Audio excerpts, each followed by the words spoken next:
So we're going to do about 10 minutes of functional mobility. What functional mobility is just moving day to day without weights. Just moves that will strengthen your core, your glutes, your upper body. At 61, we want to improve our range of motion, right? So if we're reaching up on a shelf or we need to squat down to pick up our grandkids, I'm going to give you some moves to do with me. I have a timer. It's 1 minute each thing. I'm going to show modifications for each exercise, and then you can do the level you want to do. So first of all, we're just going to do a nice easy flow. We're going to come up. We just want to pull our navel into our spine and bend forward. If you need to stop here, and come all the way down, just hang. Then you're going to bend your knees, pull your belly button in, and round your chin to your chest. So I want you to do that for a whole minute. So you drop your chin to your chest. This is a really nice warm up for your spine. Something really easy you can do in the morning. So you want to pull the belly button in, let your chin be the last thing that comes up. So really stretch up. After you do this for a minute, we'll change each movement. So you can go slower or faster. The main thing is to really warm up the spine, lubricate your spine, and try to open up more every time you come forward. And then try to round more. So remember, if you can't go all the way down, stop here. And then drop your chin, bend your knees, and roll up. So let's do it one more time. Nice deep breath up. Place your hands on your thighs if you need to, or come all the way down. All right, from here we're going to work on hip strength and spine strength. So if you can, you're going to come all the way down to the ground and reach your hands out. Now, how far back can you go? This is called a foundation exercise. I want you to get in the mirror and make sure your knees are not forward. So when I was working with my clients this week, most of them did a squat here. I want you to shift back and just hold. Now think about pulling those shoulder blades down and pull your thumbs back. So you're going to kind of stay in that range of motion for about 4 seconds. Check and see if your belly button's pulled in and to see if your neck is relaxed. So if you need to come out of it, of course, you just stand right back up. But I want you to try to come down and sit a little lower. Check your knees. So this would be incorrect, and this would be correct. Maybe get a chair and put it behind your tailbone and keep reaching for it. Stretch your shoulder blades, and let's lift 4 more times. This is going to strengthen the whole back side of your body, our posture, our hips. And again, rest anytime you need to. So if you want to take a rest, you come up. I'm going to try it one more time. See if you can go a little deeper. But again, if that means knees over your toes, you're going to have to shift back further. Keep your neck in line with your spine. Really pull your shoulder blades down. Let's lift those thumbs up one more time. Now bring your hands either to a high surface like a couch, or come on down to the ground. Step back, hold your plank, pull your navel into your spine and round up, but keep your neck nice and long. If your hands are on a couch or a high stool, that's fine. Bring your feet as close to your hands as you can. Find your squat and come back to that perfect squat. Let's do this again. Bring your hands to the couch or step back, hold your plank. This may look really simple, but it's really good for your functional strength. If you can stay here longer, stay here longer. Make sure you're not collapsed. Get as close to your wrist as you can. One foot then the other. So we're leading with our right foot for now, and we're coming up. Now next time you come down, I want you to step back right, step back left, but this time when you come forward, I want you to step forward with your left foot. So our left foot comes close, our right foot comes close, and then we pull our navel into our spine and we come up into that foundation stance again. See if you can stay here a little longer. Again, place your hands on a high chair or the floor. Step back left, step back right, hold your plank about 5 more seconds. Now see if your rear end is nice and tight. Great to get outside and do these.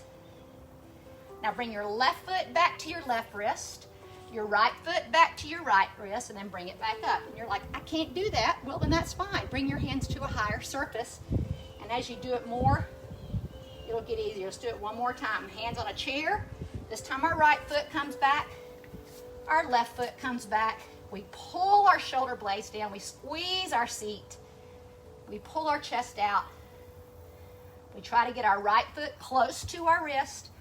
Our left foot as close to our wrist as we can. It's not real pretty, but it really works. Hold here for 8, 7, 6, 5, 4. Now stand up nice and slow. Good. Bring your hands center, bring your palms together. Lace your fingertips, but pull your shoulder blades down and up 4 or 5 times until you feel that's called scapular retraction. So most of the time when we lift our hands up, our shoulders elevate. So catch yourself, pull that down, tuck your tailbone under. We're just going to work on mobility behind us. Keeping your shoulder blades down, bring it in front.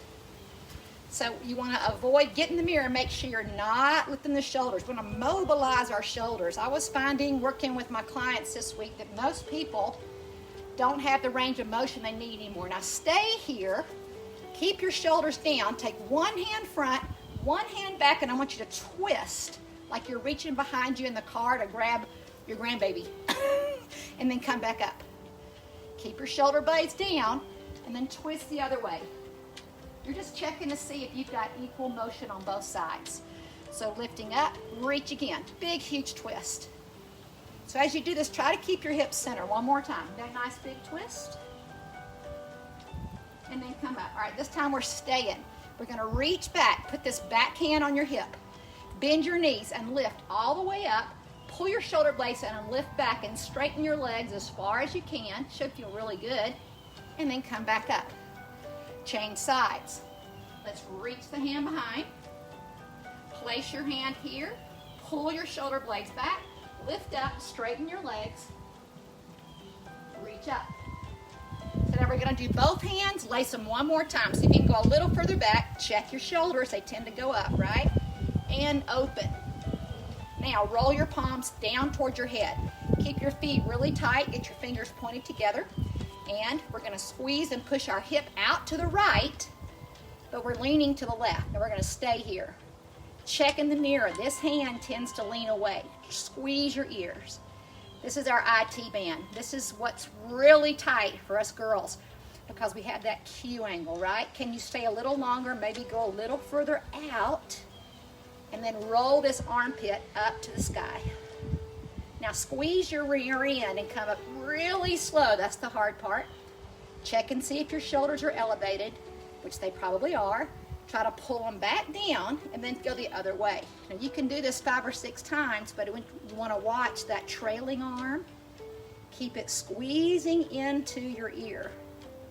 But these are great to do in the morning or nighttime, just 10 minutes every day. But so we can go a little further. So we're packing our lats. We're going to try to put our thumbs back a little more and then push out. Keep your feet and knees together. So look down, see if your feet and knees are tight. See if this elbow's trailing, squeeze it. Could you go further over? And you're going to really feel that through the entire side of our body. Come up, let's do it one more time. Pack your lats, push your hips out, reach over. So we don't have to do hard workouts anymore. I really have cut my workouts down to 30 minutes a day. I feel so much better. All right, we're going to open up our chest, clasp your fingertips here, drive them down towards your seat, roll your shoulders back, and lift that up. So you can do this in your office chair, and we're just going to come down and touch our seat, pull your shoulder blades back, lift, touch our seat. So if you find your shoulders round again, retract, lift up, bring them back down, round one more time. This time we're going to stay here, tuck your tailbone under, and really lift your chest to the sky. Stay here. 8, 7, 6, 5, 4, 3, 2, and the last one we're doing, and again, you can do these for a minute each, is a step out working on your balance. Okay, so if you feel uncomfortable, you're going to step out with your left foot to the left. Get a deep lunge, go deeper if you can. Drag this toe in. Try not to put weight on it and pull your knee up. Stand here. Try not to put weight back on that foot, but shift over to the other side. Drag this in and then pull up. Man, that looks simple, doesn't it? Now we're going to make it a little harder just by shifting the weight right away. Lift this leg as soon as you can. Pull it up in. Got to work on our balance. You're going to wear those high heels, right? Come back out, shift your weight. Don't put weight on that leg. As soon as you can, lift it up, pull. How you doing? Can the knee go higher? One more time each side. If you need to tap here, but try to lift. Draw it in, go higher, maybe grab it and hold. 4, 3, 2. This is our last time, guys. Reach, try not to tap, shift, pull, Knee in, hold. And let's finish with a nice easy flow again. Inhale. Exhale, bend your knees. Hang out. Bend your knees and roll up. If you do that every day, you'll feel so much better. You don't need to lift those heavy weights and do all the crazy workouts. So I hope that helped a lot of you guys. And I am finishing up training my clients this week. Y'all have a great